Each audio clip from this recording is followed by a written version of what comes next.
الحمدللہ رب العالمین والصلاة والسلام علی رسولہ الکریم اما بعد۔ آج ہم بات کریں گے کہ ویسٹ سویلائزیشن میں اور اسلامک سویلائزیشن میں عورت کے کیا قدر ہے، کیا منزلت ہے اور اس کا کیا مقام ہے۔ یہ بھی ویسٹ سویلائزیشن کا ایک کارنامہ ہے کہ اس نے مردوں کو یہ ایک لا کے ذریعے سے اختیار دیا تھا کہ وہ اپنی بیویوں کو مارکیٹ میں فروخت کر سکتے ہیں، اور اس کی رائج سکے کے مطابق ایک قیمت بھی مقرر کی گئی تھی۔ اس سلسلے میں ایک مشہور واقعہ بھی ہے کہ ایک اٹالین مرد نے اپنی بیوی قسطوں کی مد میں فروخت کر دی تھی۔ بعد میں خریدار اپنی قسطیں ادا نہیں کر سکا تو اٹالین مرد نے اس کو قتل کر دیا تھا۔ ویسٹ سویلائزیشن عورت کو انسان سمجھتی ہے لیکن انسانیت کا احترام نہیں دیتی، عورت کو تمام برائیوں کی جڑ سمجھتی ہے اور انسانی مشکلات میں سب سے بڑی وجہ عورت کو قرار دیتی ہے۔ یہی وجہ ہے کہ آج تک ویسٹ سویلائزیشن نے عورت کا جو احترام بنتا تھا، جو تعظیم بنتی تھی، جو مقام بنتا تھا، وہ آج تک اس کو نہیں دیا۔ جب جاگیردارانہ نظام لایا گیا تو عورت پر سب سے زیادہ بوجھ ڈالا گیا، عورت کو مشین کی طرح چلایا گیا، حیوانات کی طرح ہانکا گیا، اس پر سب سے زیادہ بوجھ ڈالا گیا، اور مرد اپنی سنگ دلی اور کج روی کی وجہ سے اس نے عورت کے درد اور تکلیف کو محسوس تک نہیں کیا۔ جب صنعتی دور آیا تو اس میں عورتوں اور بچوں دونوں کو شامل کیا گیا، عورتوں کے اوپر بہت زیادہ بوجھ ڈالا گیا، مرد اور عورت میں قربتیں ختم ہو گئیں، خاندانی سسٹم اس کی وجہ سے تباہ ہو گیا، اور اس کی وجہ سے مرد نے عورت کی سرپرستی کرنے سے انکار کر دیا، اس کا تعاون کرنے سے انکار کر دیا، اور ازدواجی ضرورت ختم ہو گئی۔ اس کی وجہ سے عورت جو ہے اپنی نسوانیت، اپنی عزت و آبرو سے محروم ہو گئی۔ جب عورت نے یہ محسوس کیا کہ اس سے اس کے بنیادی اور فطرتی حقوق کو چھین لیا گیا ہے تو اس نے احتجاج کرنا شروع کیا، اور وہ عورت آج تک احتجاج کرتی چلی آ رہی ہے۔ اس کو اس کا وہ بنیادی حق آج تک نہیں ملا، اور وہ اپنے احتجاج کے لیے آج بھی ویسٹ میں اپنی کھڑی جنگ لڑ رہی ہے۔ صنعتی انقلاب کی تباہ کاریاں اسی طرح جاری تھیں کہ جنگ عظیم میں مردوں کا بہت زیادہ قتل ہوا۔ اس کی وجہ سے عورت پر مزید بوجھ بڑھا، عورت کو کارخانوں کی طرف نکلنا پڑا، عورت کو محنت کرنا پڑی، عورت کو اپنے خاندان اور کنبے کا وزن اٹھانا پڑا۔ اس کی وجہ سے عورت کے احتجاج میں مزید شدت آ گئی، چونکہ عورت کی مظلومیت اور اس پر ظلم کی انتہا کر دی گئی۔ جو مرد کی ذمہ داری تھی وہ تمام ذمہ داریاں اب عورت پہ ڈال دی گئیں، عورت مرد کے برابر آ گئی، لیکن مرد اپنی انا کی وجہ سے عورت کو برابری کا حق دینے کے لیے تیار نہیں تھا۔ ویسٹ سویلائزیشن میں مرد کو بڑی طاقت حاصل ہے، وہ اپنی انا کو ختم نہیں کرنا چاہتا، عورت کے اوپر اپنے بالادستی کو قائم رکھنا چاہتا ہے، جبکہ عورت سے وہ سارے کام لیتا ہے جو مرد کی ذمہ داریاں ہوتی ہیں۔ چونکہ خاندانی سسٹم کو چلانا، ازدواجی سسٹم کو چلانا اور اس کے اوپر خرچ کرنا، یہ سارے معاملات مرد کی ذمہ داری ہے، جبکہ ویسٹ میں یہ سب کچھ عورت کرتی ہے۔ تو ویسٹ جب عورت کے اوپر ظلم ہوا تو عورت نے مرد کے خلاف آواز اٹھانا شروع کر دی۔ چلتے چلتے اس کی تحریک میں شدت آ گئی، شدت بھی اس قدر آئی کہ وہ مزاحمت پہ اتر آئی۔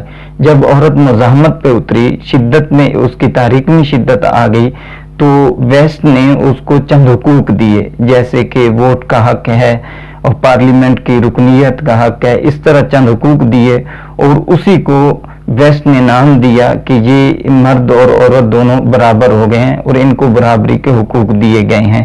حالانکہ یہ بات اس پہ ختم نہیں ہوتی، عورت کے وہ حقوق جو اس کو ملنے چاہیے، نسوانیت ہے، خاندانی سسٹم ہے، ازدواجی سسٹم ہے، اور اس کے علاوہ عورت کی عزت، آبرو، یہ سب اس کے حقوق ہیں، یہ اس کو نہیں دیے گئے۔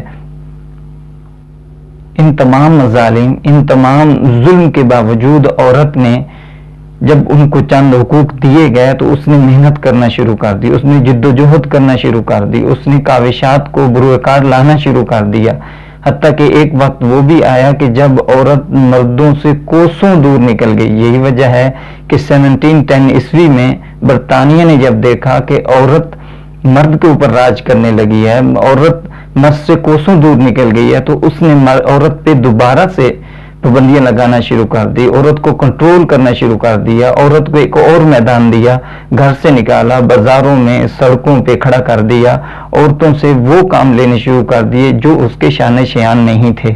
عورت کی عزت، عورت آبرو اور اس کی نسوانیت کے ساتھ مزید کھیل کھیلا گیا تاکہ عورت مرد کے اوپر اپنی بالادستی قائم نہ کر سکے، جبکہ ویسٹ کے اندر مرد عورت کے اوپر ہمیشہ ظلم کی چکی میں پیستے ہوئے اس کے اوپر اپنے بالادستی قائم رکھے ہوئے چلتا آ رہا ہے۔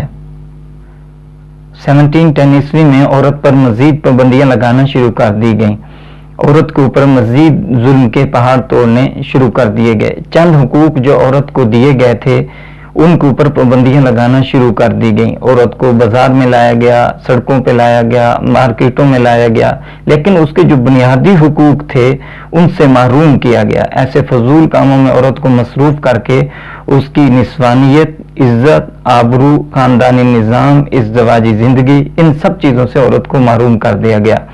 عورت کے احتجاج میں جب شدت آئی، عورت نے اپنی حقوق کی آواز پھر سے اٹھانا شروع کی تو 1995 میں ایک کانفرنس بلائی گئی جس کا عنوان یہ تھا، عورت کو برابر کے حقوق دیے جائیں گے۔ مساوات کا نعرہ لگا کر عورت کو خوش کیا گیا کہ اس کو مردوں کے برابر حقوق دیے جائیں گے، لیکن آج تک ایسا نہیں ہوا۔ دوسری طرف آپ دیکھیں، اگر ایسا ہوتا تو کیا ویسٹ کے اندر آج تک کسی عورت کو پوپ کا درجہ دیا گیا؟ نہیں دیا گیا۔ ہر چرچ کے اندر مرد و عورت ایک ساتھ عبادت کرتے ہیں، کیا آج تک کسی عورت کو دعا کی قیادت دی گئی؟ نہیں دی گئی۔ اسی طرح ہندوازم میں دیکھ لیں کہ مرد و عورت ایک ساتھ پوجا کرتے ہیں، لیکن اس کے باوجود کسی عورت کو گرو کا درجہ نہیں دیا گیا۔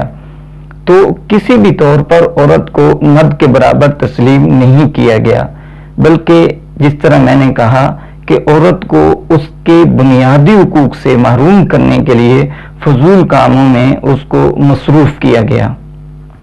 حقیقی طور پر مساوات مرد و عورت کے درمیان اسلام نے کی ہے۔ مرد کی بھی ذمہ داری ہیں، عورت کی بھی ذمہ داری ہیں۔ عورت چونکہ صنف نازک ہے تو اس لیے عورت کی ذمہ داریاں مرد کی بنسبت کم ہیں، اور مرد کی ذمہ داریاں زیادہ ہیں اس لیے کہ وہ جسمانی طور پر مضبوط ہے۔ اس میں عزت، آبرو اور ریسپیکٹ کا عنصر نہیں ہے، صرف ذمہ داریوں کی بات ہے۔ باقی دونوں گاڑی کے دو پہیوں کی مانند ہیں، دونوں برابر کے ذمہ دار ہیں اور ہر ایک سے اس کی ذمہ داری کے بارے میں اس سے پوچھا جائے گا۔ عورت کا کام گھر کو سنبھالنا، گھر کی تربیت کرنا ہے، مرد کا کام باہر کے معاملات سنبھالنا اور باہر کے کاموں کو دیکھنا ہے۔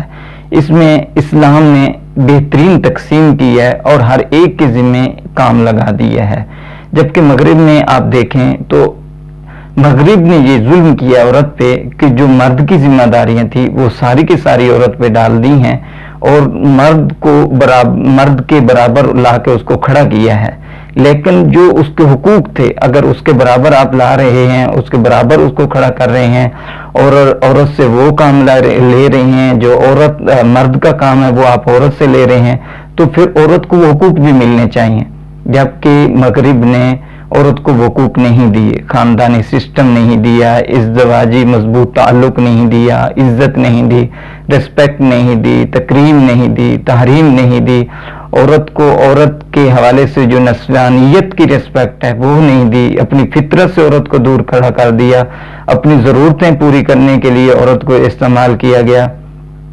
تو ویسٹ نے عورت پہ ظلم کیا ہے۔ ویسٹ کی عورت اس لیے آج ایک تباہی کے دہانے پہ کھڑی ہے، وہ اپنے حقوق کے لیے آواز بلند کر رہی ہے، جبکہ کچھ ہمارے یہاں لوگ ان سے متاثر ہوتے ہیں، جبکہ وہ اس تاریخ سے واقف نہیں ہیں کہ مغرب نے ہر دور میں عورت پر ظلم کیا ہے، جبکہ اسلام نے عورت کو ریسپیکٹ دی ہے، مقام دی ہے۔ یہ الگ بات ہے۔ ایک سوال ہے آخر میں، وہ سوال یہ ہے کہ یہ سب کچھ ہمیں مسلم معاشرے میں نظر نہیں آتا. آج کل کا جو معاشرہ ہے مسلمان ہے اس میں نظر نہیں آتا. تو اس کا جواب آپ لوگ دیں گے کہ ایسا کیوں ہے. السلام علیکم ورحمۃ اللہ وبرکاتہ.